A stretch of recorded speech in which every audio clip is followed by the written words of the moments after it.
Hello friends, good evening. I am here with a new video. इस video में बात करने वाले हैं हम RIE CEE 2022 इनके बारे में अपडेट देंगे आपको सभी RI से, और प्रारंभ की बात करेंगे, ओपन राउंड काउंसलिंग की बात करेंगे। ठीक है दोस्तों, तो सबसे पहले बात करते हैं कि RI से क्या अपडेट है। तो दोस्तों, RI अजमेर से जो फॉर्म आए हैं, जो एफिडेविट वगैरह अंडरटेकिंग के फॉर्म है, वो भरने का जो परफॉर्म आया है उसके बारे में मैं कल अलग से वीडियो बनाऊंगा। ठीक है, और कोई नई जानकारी आपको नहीं वहां से हमें नहीं मिल रही है। ठीक है, तो वहाँ उन्होंने सिलेक्शन लिस्ट और वेटिंग लिस्ट तो निकाल ही दी गई है। आपने मोटा मोटा आइडिया लगा लिया होगा उससे। और RI भुवनेश्वर से लिस्ट अभी आनी बाकी है। सिलेक्टेड कैंडिडेट की लिस्ट और वेटिंग लिस्ट अभी आनी बाकी है। वहाँ से ही अब रिजल्ट बचा है BSc B.Ed, PCM CBZ और BA B.Ed का। और RI भोपाल का आ ही गया है, मैसूर का आ ही गया है, अजमेर का आ ही गया है। ठीक है, तो मार्क्स अपडेट करने की जो डेट है वो 2 ईयर B.Ed वालों की चली गई है। 2 ईयर B.Ed और B.Ed प्लस M.Ed वालों की।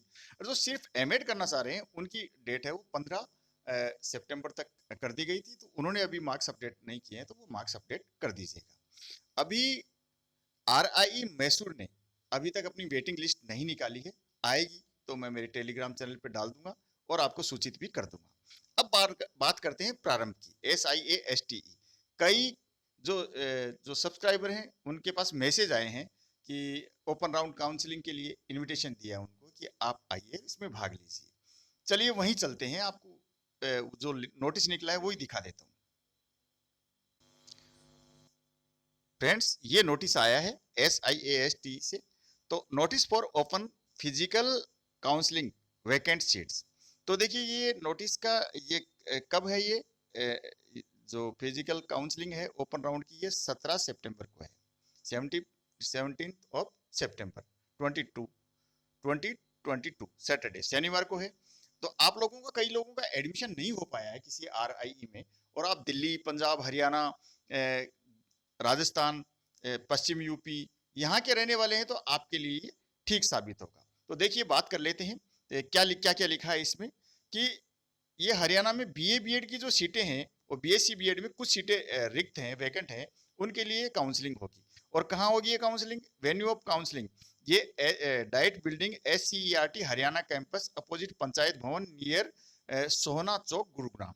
ये आपकी जहां और काउंसलिंग हुई थी वहीं ये काउंसलिंग होनी है। ठीक है, अब session schedule of open physical counselling, तो ये शेड्यूल देख लीजिए। इसी नोटिस को मैं मेरे टेलीग्राम चैनल पे आपको आपके पास डाल दूंगा, तो आप वहां से जाके इसको डाउनलोड कर सकते हैं, वहां जाके इसको पढ़ भी सकते हैं आराम से, अगर आपको दिखाई नहीं दे रहा है तो सेशन फर्स्ट में होगी counselling for candidate appeared in CEE 2022 conduct by RIE Bhopal NCERT। तो जिन्होंने CEE दिया है उन कैंडिडेट की काउंसलिंग है। ठीक है, चाहे उन्होंने विकल्प भरा है या नहीं भरा है, तो उनकी 17 तारीख को सुबह 9 बजे काउंसलिंग है। आपको शनिवार को 17 तारीख को सुबह 9 बजे पहुंच जाना है, आपकी काउंसलिंग होगी। जिन्होंने CEE दिया है, ध्यान रखिए आपने, जिन्होंने CEE दिया है वो इस काउंसलिंग में भाग लेंगे। ठीक है, फिर भी सीट नहीं भरती है तो क्या होगा? फिर सीट नहीं भरती है तो दूसरी काउंसलिंग होगी सेशन 2 में, ये होगी आपकी 12 बजे। ये 17 सितंबर को सैटरडे को सेम डे ये ओपन राउंड काउंसलिंग है। Counselling for candidate without CEE 2022 but possessing other conditions of eligibility.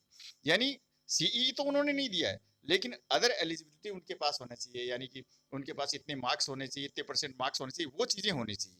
तो अगर यहाँ से सीटें नहीं भरती हैं, खाली रह जाती हैं, तो फिर ये सीटें यहाँ से भरी जाएंगी। ठीक है दोस्तों, आप समझ गए होंगे। अब आगे चलते हैं। आपको सूटेबल लगता है, कई के बच्चे कर रहे हैं सर हमारे पास आए, हम क्या करें? तो देखिए दोस्तों, सीटें खाली हैं, इसका मतलब कि जो बच्चों ने विकल्प भरा था उनका कहीं या तो नंबर आ गया, या कहीं एडमिशन ले लिया, या उनसे दूरी है। कई उड़ीसा के बच्चे कह रहे हैं हम जाएं, तो देखिए मैं रिकमेंड नहीं करूंगा। दूर पड़ता है, काफी दूर पड़ता है। अरुणाचल के बच्चे ने भी कहा था सर मुझे जाना चाहिए। अरुणाचल का बच्चा यहाँ आके करेगा तो दिक्कतें तो आएगी, बहुत दूर पड़ेगा। और मर्जी की बात है, इंस्टीट्यूट अच्छे हैं, आवासीय हैं, कोई दिक्कत नहीं होगी।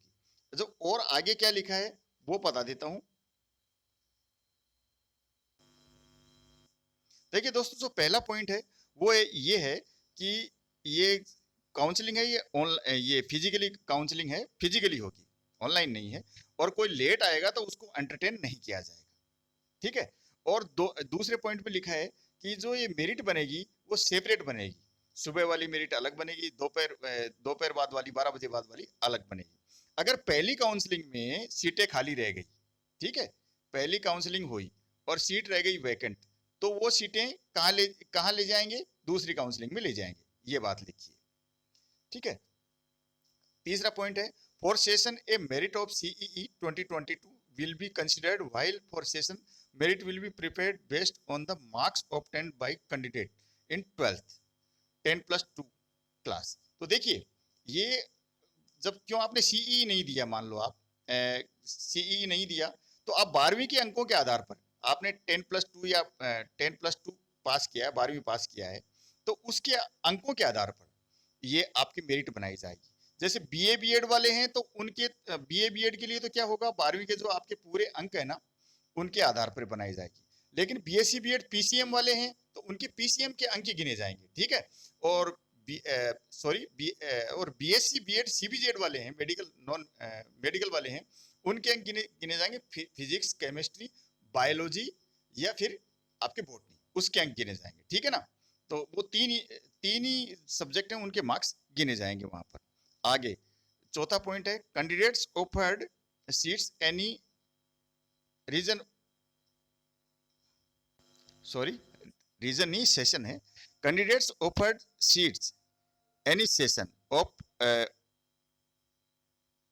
on physical counseling will have to submit complete fee of 1 year in 18,400 on the spot through online mode, credit card, debit card, net banking, UPI only.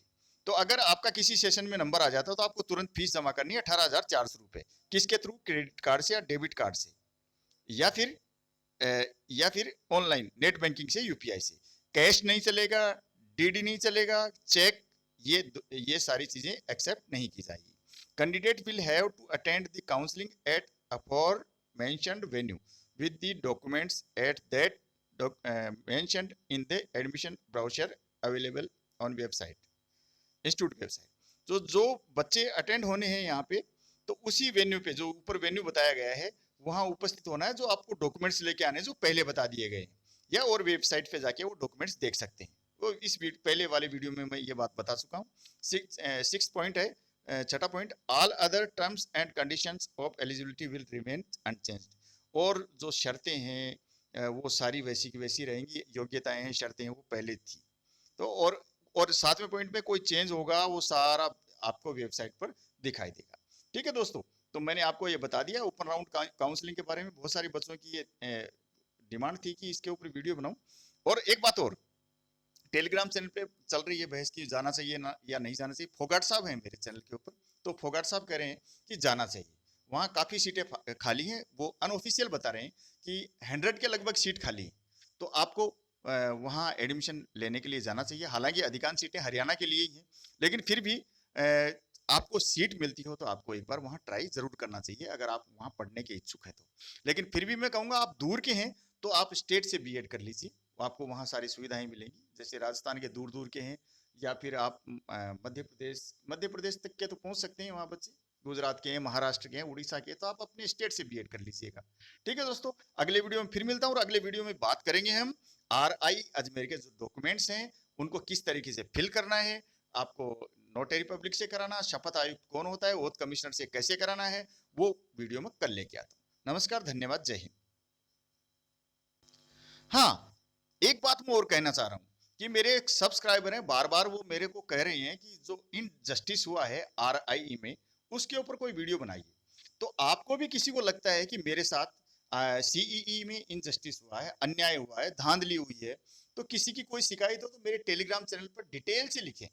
Telegram channel पे आए और आप डिटेल से लिखें कि आपके साथ, आपको क्यों लगता है कि मेरे साथ धांधली हुई है, सेलेक्टेड कैंडिडेट की लिस्ट में धांधली हुई है, या और कोई गड़बड़ हुई है, ऐसा क्यों लगता है आपको।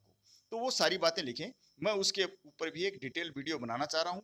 क्योंकि बहुत सी बार एक सब्सक्राइबर तो इतनी बार लिख चुके हैं कि मैंने कह दिया कि हाँ मैं इसके ऊपर वीडियो बनाऊंगा, लेकिन वीडियो बनाऊं उसके लिए आप उनका आधार मैं मान गया, लेकिन आपके साथ आपको खुद को ऐसा लगता है कि मेरे साथ ऐसा हुआ है, अन्याय हुआ है, तो आप डिटेल में लिख के टेलीग्राम चैनल पे आप भेज सकते हैं या मेल कर सकते हैं। ओके दोस्तों, धन्यवाद, नमस्कार, जय हिंद।